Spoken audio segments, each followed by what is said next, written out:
Hello friends, welcome back to my channel study with Dev. तो कैसे हैं आप सब। उम्मीद करता हूँ आप सबकी तैयारी बहुत अच्छी चल रही होगी। जैसा कि आपको पता है कि बार्क 2023 की एग्ज़ाम डेट्स आ चुकी हैं, तो उसमें जिसमें प्लांट ऑपरेटर ITI वालों के लिए जितनी सारी वैकेंसी आई हुई थी, और प्लांट ऑपरेटर की 532 के आसपास वैकेंसी थी, जिसमें 12th पास PCM अप्लाई कर सकते थे। 23 तारीख को इसका एग्ज़ाम होने वाला है। लास्ट समय में क्या पढ़े क्या ना पढ़े, ये बहुत इंपॉर्टेंट होता है। इस वक्त सिर्फ आपको मेरे हिसाब से मॉक टेस्ट लगाने चाहिए ज़्यादा से ज़्यादा सिलेबस रिवाइज करें, ज़्यादा से ज़्यादा मॉक टेस्ट लगाएं। लास्ट टाइम में ये नहीं कि आप अपना सिलेबस ही अच्छे से पढ़ने बैठ रहे हैं, थ्योरी पढ़ने बैठ रहे हैं, तो फिर आपका एग्ज़ाम नहीं निकलने वाला। अगर आप सिर्फ और सिर्फ रिवीजन के लिए पर्पज़ से कह रहे हैं तो आप ठीक है, पर आप सोच रहे हैं कि चैप्टर रिवाइज करें पूरे के पूरे, एक चैप्टर 2 चैप्टर पढ़े, स्टार्टिंग से पढ़ें, तो वो पॉसिबल नहीं होएगा। सिलेबस काफ़ी सारा होने वाला है, ठीक है। और जो 23 तारीख को एग्ज़ाम डेट होने वाली है, और कहीं पूछ रहे थे कि फर्स्ट और सेकंड तो सेम डे आपका एग्ज़ाम होगा, प्री और एडवांस एक ही दिन होगा, ठीक है। और इसको वीडियो में हम लेकर आए हैं फिजिक्स के टॉप 20 MCQ, प्री और एडवांस दोनों के लिए है ये।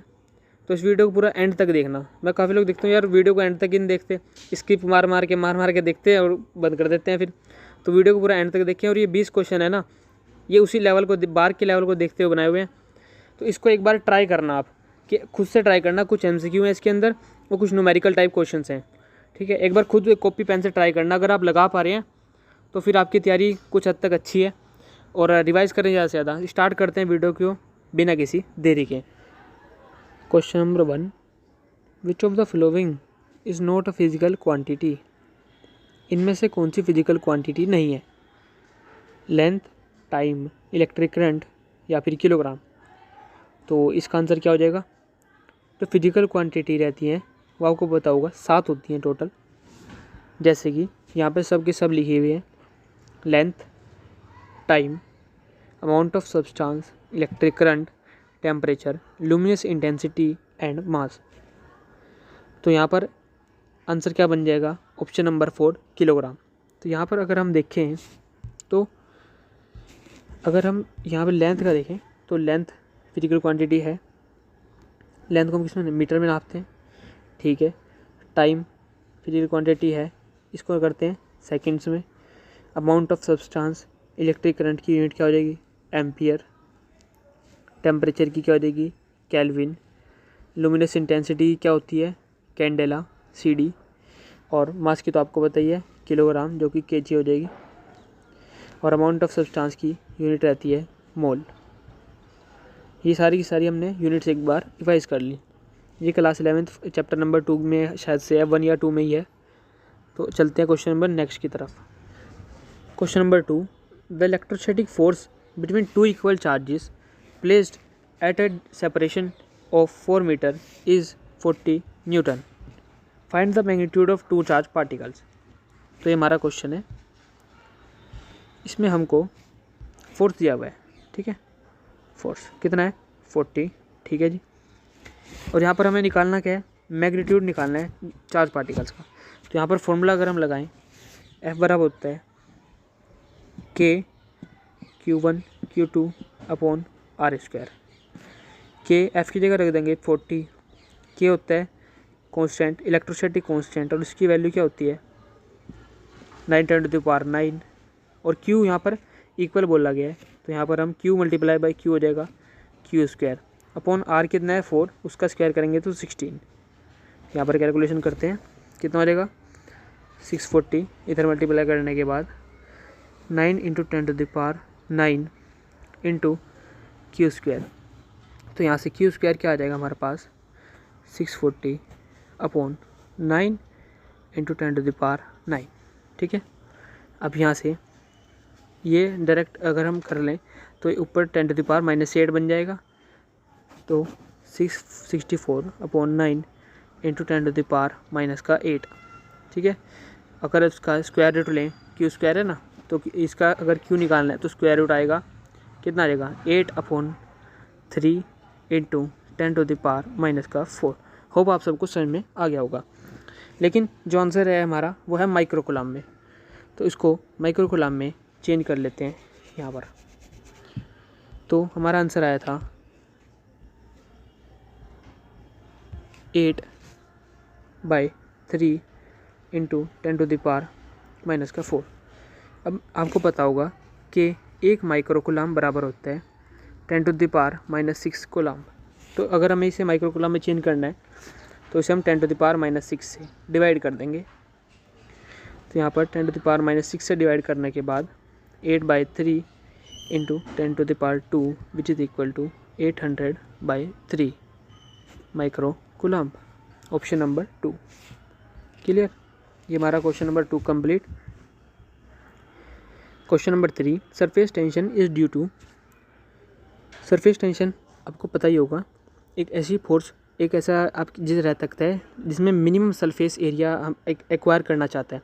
जैसे जो लिक्विड रहता है, लिक्विड की जो ऊपरी परत रहती है वो स्ट्रेच रहती है, बिल्कुल स्ट्रेच रहती है, और उसमें मिनिमम सरफेस एरिया जब रहता है तो वो सरफेस टेंशन की फोर्स की वजह से ही होता है। अगर आपने इसका एग्जांपल मैं बताऊँ सरफेस टेंशन का, तो एक नीडल जो होती है वो नीडल भी फ्लोट करती है वाटर के ऊपर, तो वो सरफेस टेंशन का एग्जांपल है। और आपने कहीं देखा होगा कुछ कीड़े जो है, जो पानी होता है पानी की सरफेस के ऊपर भी चल सकते हैं, है ना, छोटे छोटे कीड़े रहते हैं वो पानी की सरफेस पे भी चलते रहते हैं। तो this is because of surface tension. तो इसका रीज़न क्या हो जाएगा, cohesive molecular forces. Option number 1। Question number 3, 4, a liquid drop, ये वही क्वेश्चन आ गया, tends to assume spherical shape. Spherical shape होती है लिक्विड ड्रॉप की, किसकी वजह से होती है, वो रहती है सरफेस टेंशन की वजह से। हमारा option number 2 clear. The force of attraction between two objects of masses m1 and m2 that lie at a distance d from each other is directly proportional to. तो ये क्वेश्चन बड़ा easy है, simple पूछा है। तो force क्या होता है हमें पता है भाई सबको, कि Q1 Q2 बाई r² होता है, या d² कह लो, यहाँ पर हमने d मान रखा है डिस्टेंस। तो डायरेक्टली प्रोपोर्शनल किसके होएगा, डायरेक्टली प्रोपोर्शनल होएगा 1/r² के, या फिर ऐसे को इन्वर्सली प्रोपोर्शनल होगा r² के, और डायरेक्टली होगा 1/r²। क्लियर।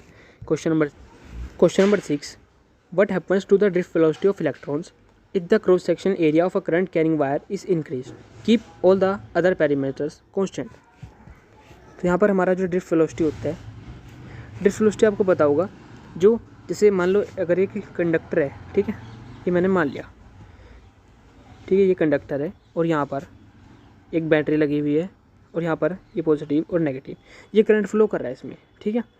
अगर जब करंट फ्लो करेगा तो जो इलेक्ट्रॉन्स रहेंगे इसके अंदर के इलेक्ट्रॉन्स, वो करंट के अपोजिट डायरेक्शन में चलते हैं, ये आपको पता होगा, ठीक है।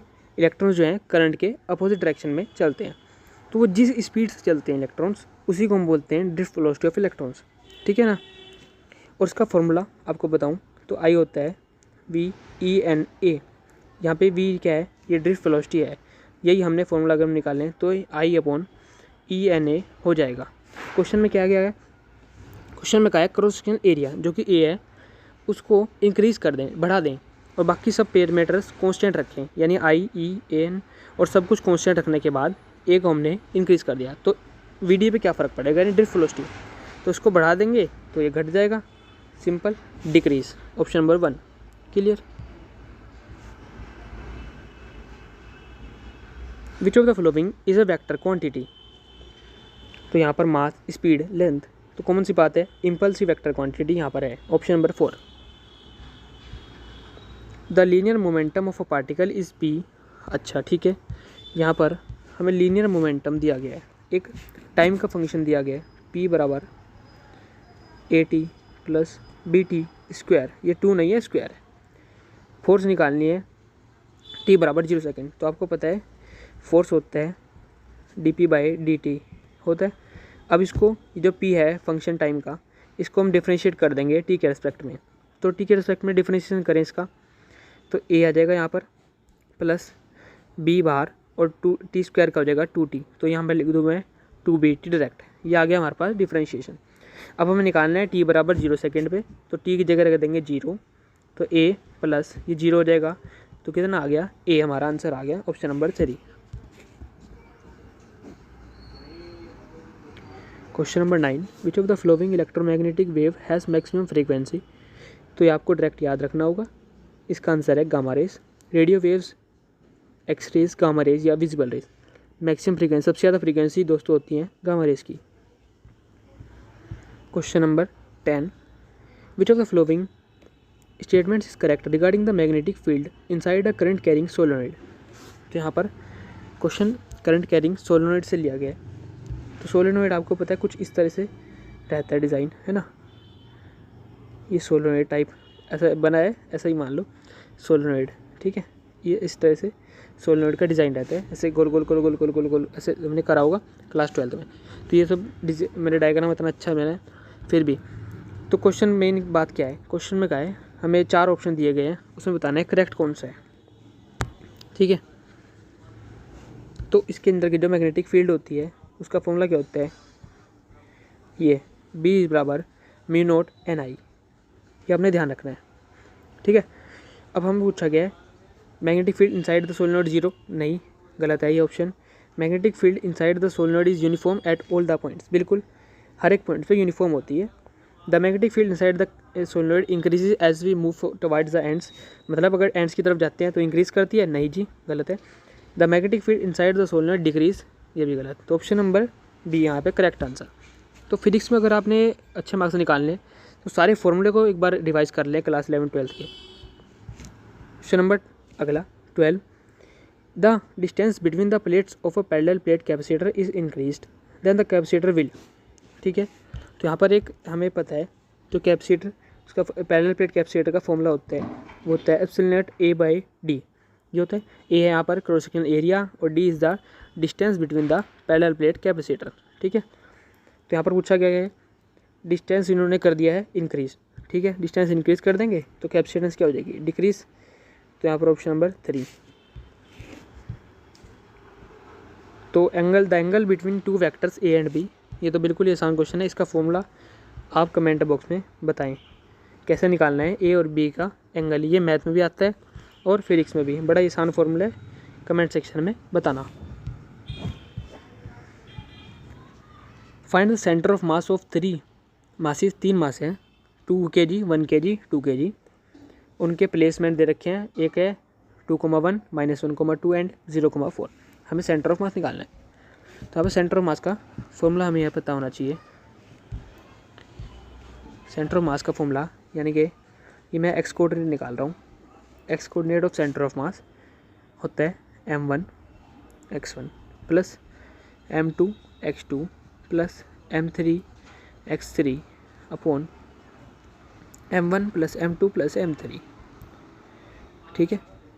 तो यहाँ पर m1 कितना है 2, x1 यहाँ पर आप देख सकते हैं 2 लिखा है, प्लस m2 कितना है 1 और x2 कितना है -1 प्लस m3 कितना है 2 और x3 कितना है 0 upon m1 plus m2 plus m3 add कर देंगे 2 + 1 + 2 इज इक्वल टू 5। तो यहाँ पर 4 - 1 अपॉन 5 कितना आ गया 3/5 यानी कि 0.6।